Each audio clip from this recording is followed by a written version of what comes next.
قرآني نبض حياتي، قرآني طهر ذاتي، قرآني عصمة أمري، قرآني طوق نجاتي. قرآني نبض حياتي، قرآني طهر ذاتي، قرآني عصمة أمري، قرآني طوق نجاتي. أعوذ بالله من الشيطان الرجيم. بسم الله الرحمن الرحيم. وقال الملك ائتوني به فلما جاءه الرسول قال ارجع إلى ربك فاسأله ما بال النسوة اللاتي قطعن أيديهن إن ربي بكيدهن عليم. صدق اللہ العظیم. مصر کے بادشاہ نے جو خواب دیکھا تھا اور اس خواب کی تعبیر حضرت یوسف علیہ السلام نے بتلائی، ساتھ میں انہیں تدبیر بھی بتائی اور خوشخبری بھی سنائی کہ اس 14 سال گزرنے کے بعد ایک سال ایسا آئے گا کہ اس میں بارشیں ہوں گی اور بہت زیادہ نباتات اور حیوانات ان میں نمو آئے گا اور ترقیاں ملے گی، سب چیزوں میں تازگی آئے گی. تو یہ بات جب بادشاہ کو معلوم ہوئی تو ان کو اندازہ ہو گیا کہ یوسف علیہ السلام ایک علم اور فضل والی شخصیت ہے، اور اس وجہ سے انہوں نے ان کا اکرام کرنے کے واسطے ان کو بلوایا اور کہا، بادشاہ نے کہا ائتونی بہ، یوسف علیہ السلام کو میرے پاس لاؤ. اب جب وہ قاصد یوسف علیہ السلام کے پاس آیا اور ان سے عرض کیا کہ بادشاہ نے آپ کو بلایا ہے، تو یوسف علیہ السلام نے ان سے کہا کہ آپ اپنے آقا اور بادشاہ کے پاس واپس جاؤ اور اس سے یہ سوال کرو کہ وہ جو عورتیں جنہوں نے اپنے ہاتھوں کو کاٹا تھا ان کا قصہ کیا تھا اور کیوں انہوں نے ایسا کیا تھا. بے شک میرا رب ان کی چال کو اور ان کے فریب کو اچھی طرح جانتا ہے. تو یعنی یوسف علیہ السلام نے پہلے تحقیق کرنی چاہی، پھر اس کے بعد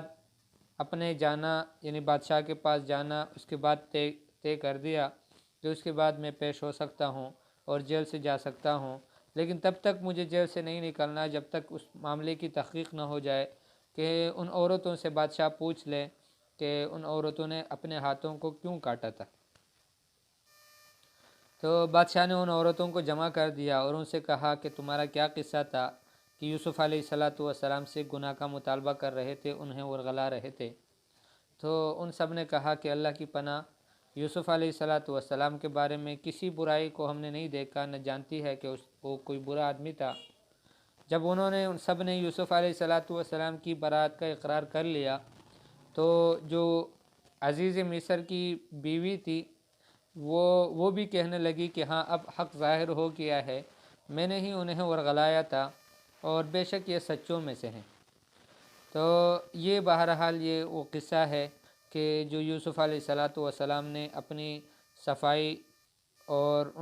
یعنی اس معاملے کو ظاہر کرنا چاہا، جس کی وجہ یہ تھی کہ حضرت یوسف علیہ السلام چونکہ نبی ہیں اور نبی کی شان عصمت والی ہوتی ہے. اب اگر وہ پہلے نکل جاتے اور اس کے بعد تحقیق کرتے تو وہ وزن نہ ہوتا، بلکہ انہوں نے تو یوں سمجھا کہ میں جانا جیل میں رہنا یہ اتنا مشکل نہیں ہے جتنا اس مسئلے کا صاف کرنا اور اس کی صفائی پیش کرنا کہ یوسف علیہ السلام کی برات ظاہر ہو جائے، اس میں یہ ضروری ہے. اس وجہ سے حضرت یوسف علیہ السلام نے مطالبہ کیا کہ میں تو نہیں نکلوں گا. حالانکہ اس وجہ سے حضور صلی اللہ علیہ وسلم صحیحین کی روایت میں ہے، بخاری اور مسلم کی روایت میں ہے کہ حضور صلی اللہ علیہ وسلم نے حضرت یوسف علیہ السلام کی اس صبر اور تحمل کی تعریف کرتے ہوئے حضور صلی اللہ علیہ وسلم نے فرمایا کہ اللہ رحم کرے یوسف علیہ السلام پر. فرمایا کہ اگر میں جیل میں اتنا رہتا، لو لبثت فی السجن ما لبث یوسف، فرمایا کہ یوسف علیہ السلام جتنا جیل میں رہے اتنا اگر مجھے جیل میں رہنا پڑتا تو لأجبت الداعیہ، میں پکارنے والے اور بلانے والے کی دعوت کو قبول کرتا، فوراً نکل جاتا. یہ تو یوسف علیہ السلام کو اللہ پاک نے اتنے صبر سے اور اتنے تحمل سے نوازا کہ پھر بھی اتنے سال جیل کاٹنے کے باوجود بھی فوراً جیل سے نکلنے کو اہم نہیں سمجھتا، بلکہ وہ اس بات کو اہم سمجھتا ہے کہ پہلے اس کی صفائی ہو جائے، تاکہ نبی کی شان یہ ہے کہ لوگ اس کے بارے میں کوئی یعنی کسی کے دل میں کوئی ان کے لیے کوئی بدگمانی باقی نہ رہے، بلکہ بالکل بات یعنی 100% واضح ہو جائے۔ تو اس وجہ سے یوسف علیہ السلام نے یہ طریقہ اختیار کر لیا۔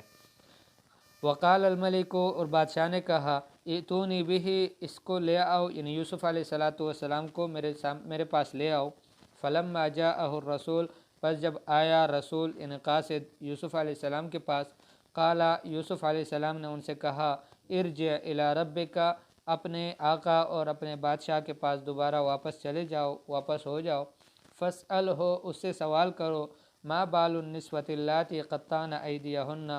کیا وجہ تھی یا کیا قصہ تھا ان عورتوں کا جنہوں نے اپنے ہاتھوں کو کاٹا، وہ کیا معاملہ تھا، اس کا حال مکمل معلوم کر لے اور اس کی تفتیش کر لے، ان سے وضاحت معلوم کر لے۔ ما بالو، کیا حال تھا یعنی کیا قصہ تھا، النسوۃ اللاتی، ان عورتوں کی، قطعن ایدیہن، جنہوں نے اپنے ہاتھوں کو کاٹا۔ ان ربی بکیدہن علیم، بے شک میرا رب ان کی قید کو اور ان کی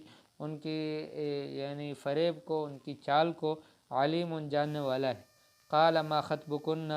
وہ بادشاہ نے ان عورتوں کو جمع کر کے اس انداز سے سوال کیا کہ ان کو انکار کرنے کی گنجائش نہیں رہی، وہ یعنی گویا کہ بادشاہ کو سب قصہ معلوم ہے، اس انداز سے انہوں نے ان کے سامنے سوال کیا، ما خطبکن، تمہارا کیا قصہ تھا، اذ راوتن یوسف، کہ جب تم نے یوسف علیہ السلام کو ورغلایا عن نفسہ، اس کے نفس کے بارے میں، یعنی یوسف علیہ السلام کو تم نے ورغلایا تو یہ کیوں ایسا قصہ پیش آیا۔ قلنا، ان عورتوں نے کہا، حاشا للہ، اللہ کی پناہ، ما علمنا علیہ من سوء، ہم نے نہیں دیکھا، ہم نہیں جانتی یوسف علیہ السلام کے بارے میں من سوء، ان کوئی برائی۔ قالت امرأۃ العزیز، امرأۃ العزیز، بادشاہ کی بیوی نے، وزیر کی بیوی کہنے لگی، یعنی عزیز مصر کی بیوی کہنے لگی، الآن حصحص الحق، اب حق بات واضح ہو گئی ہے، ان راوتہ عن نفسہ، میں نے ہی اسے ورغلایا تھا، وإنہ لمن الصادقین، اور بے شک یہ سچوں میں سے ہے۔ اب آگے جملہ یوسف علیہ السلام کا ہے کہ یوسف علیہ السلام کی جب برات ظاہر ہو گئی، یعنی سب کے سامنے یہ بات بالکل واضح ہو گئی کہ یوسف علیہ السلام نے کوئی خیانت نہیں کی ہے اور بالکل حق اور سچ یعنی سچے ہیں، تو اس وقت یوسف علیہ السلام کہتے ہیں کہ میں نے یہ قصہ کیوں کیا، فرمایا ذالک لیعلم انی لم اخنہ بالغیب، یہ میں نے اس لیے کیا تاکہ وہ عزیز مصر، اس یعنی عورت کا جو شوہر ہے، وہ یہ جان لے، انی لم اخنہ بالغیب، کہ میں نے غائبانہ طور پر اس کی خیانت نہیں کی ہے، وان اللہ لا یہدی کید الخائنین، اور اللہ پاک ہدایت نہیں دیتے خیانت کرنے والوں کی چال کو، اللہ پاک چلاتے نہیں ہیں، کامیاب نہیں کرتے۔ وما ابرئ نفسی ان النفس لامارۃ بالسوء، اب جب اتنی وضاحت ہو گئی، اس کے بعد یوسف علیہ السلام اپنی تواضع کا اظہار کرتے ہیں اور فرماتے ہیں کہ ایسا نہیں ہے کہ میں کوئی بہت بڑا نیک اور بہت بڑا بزرگ ہوں، بلکہ فرمایا کہ وما ابرئ نفسی، اپنے نفس کی پاکی کا دعویٰ نہیں کرتا، ان النفس لامارۃ بالسوء، بے شک نفس جو ہے یہ تو ابھارنے والا ہے برائی پر، یہ تو برانگیختہ کرتا ہے، ابھارتا ہے برائیوں پر، الا ما رحم ربی، ہاں مگر جو میرا رب رحم کرے، میرے رب کا رحم ساتھ شامل حال ہو تو اللہ پاک بچا لیتا ہے، اور اسی امارہ بالسوء نفس کو اللہ پاک پھر نفس مطمئنہ بنا لیتے ہیں، اور اس سے پہلے نفس لوامہ بنا لیتے ہیں، اور پھر آگے جا کر اس نفس کو نفس مطمئنہ بنا لیتے ہیں۔ یہ درجات بھی گویا یوسف علیہ السلام اس کی طرف بھی اشارہ کر رہے ہیں کہ اللہ کی رحمت شامل حال ہو تو پھر یہ سب عصمت ہو سکتی ہے، اور نفس لوامہ بھی بن سکتا ہے اور نفس مطمئنہ بھی بن سکتا ہے، لیکن اگر اللہ کی رحمت شامل حال نہ ہو تو پھر یہ ہے کہ نفس کا اپنا جو اس کا حال ہے وہ تو یہ ہے کہ لامارۃ بالسوء، یہ بہت زیادہ ابھارنے والا ہے برائیوں پر، الا ما رحم ربی، مگر میرا رب جو رحم کرے، ان ربی غفور الرحیم، بے شک میرا رب بخشنے والا ہے اور بہت مہربان ہے۔ صدق اللہ العظیم۔